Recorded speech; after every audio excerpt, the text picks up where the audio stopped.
Hello, in this video I want to show you how to set up internet connection on a 40-inch TCL Roku TV.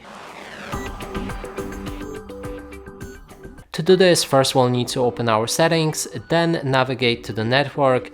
Inside we can find setup connection, and here you can choose between wireless or wired option, and in this case we're gonna go with the wireless. If you want to connect your TV using wired connection, then take the Ethernet cable connected to your internet source and then to Ethernet plug on your TV.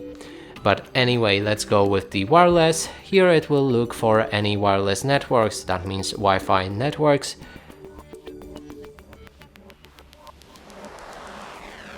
And here we have it. Select whichever network you have the password for, click on it, and then confirm connect when you enter a proper password, and now it will check if the network is actually working, and here we have it, our internet connected. And that's it for this video. Hope you like it. Please consider subscribing to our channel, leave a like and a comment below.